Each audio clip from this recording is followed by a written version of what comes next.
Hello everyone, my name is Joe and welcome to another edition of Joe's Technology. Today I'm doing an unboxing of an Intel processor, specifically the Intel Pentium G3258.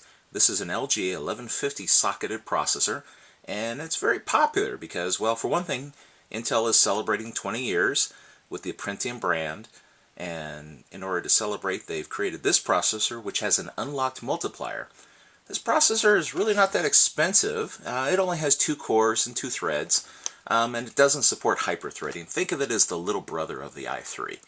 But it can cost, sometimes, depending on when and where you buy it, half the price of an i3, so it's very popular. You know, it may not be the best processor in the world, but in many cases it's good enough. So let's see what comes in the box.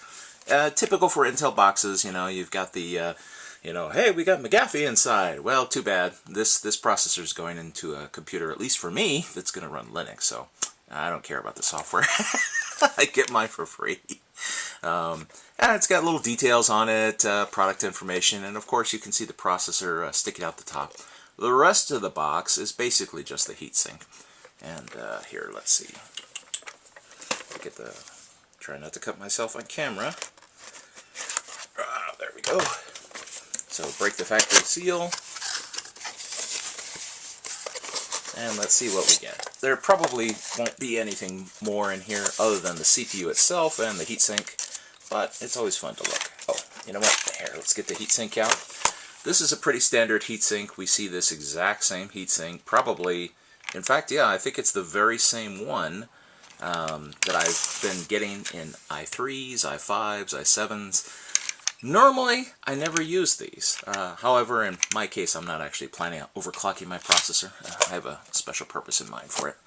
So, it'll be the one build where I actually use the included heatsink. If you're not planning on overclocking, you can probably use the included heatsink too. There's a little tongue here, you flip that out, and presto, you have access to your processor. As you can see, there are no pins on the bottom. LGA stands for Land Grid Array. If you're not familiar with it, these are basically just little pads, and the pins themselves are on the motherboard. The processor sits on top of there and has little clamps that go on and hold it down, and so all the pins are on the board, not the CPU. Makes the installation a little bit easier.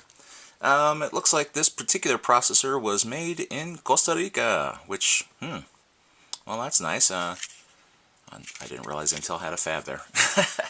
So good luck. I hope that you enjoyed this unboxing, and if you're considering a G3258, this is what you get. You get a processor and you get a heatsink. See you next time.